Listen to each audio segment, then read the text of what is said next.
Кыргыз Республикасынын билим жана илим кызматкерлеринин кесиптик бирлигинин Борбордук комитетинин иш планы негизинде кесиптик бирликтин Сокулук райондук комитетинин 2023-жылга карата аткарыла турган иш-чараларынын планы түзүлгөн.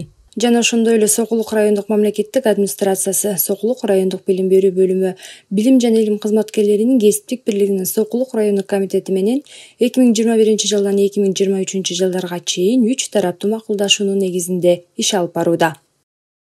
Сокулук районунда негизи 49 жалпы билим берүүчү мекеме жана 32 балдарга чейинки мекемебиз бар. Андан тышкары 3 жатак мектебибиз бар. Жалпы профсоюз мүчөлөрү 4100.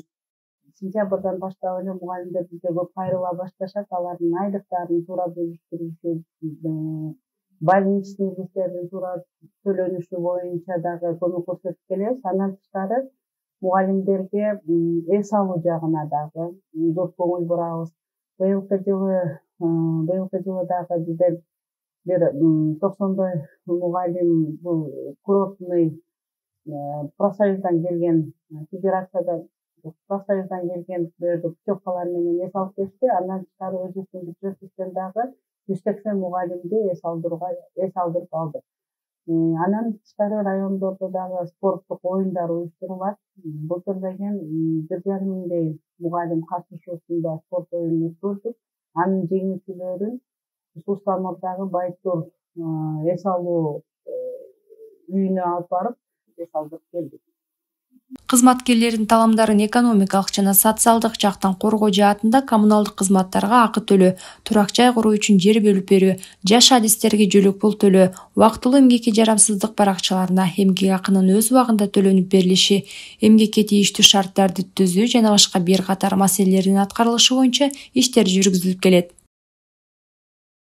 Балдарга сабак берүүдө мугалимдин ден соолугу чың болушу үчүн, көңүлү көтөрүңкү болушу үчүн бизге азыр бир гана профсоюз тараптан жардам алабыз. Себеби улуу эжекелерибиз бар, орто жаштагы эже агайларыбыз бар. Мына бул мугалимдердин баарын ден соолугун чыңдоо үчүн курортторго, санаторияларга профсоюздун жардамы менен гана жиберип атабыз. Мугалимдердин жакшы жактарын баягы ийгиликтерге жетишкенде дипломдору менен, грамоталар менен сыйлаганда дагы биз эми башка жактан мындай көбүрөөк жардам болбогондон кийин дагы эле профсоюзга кайрылабыз.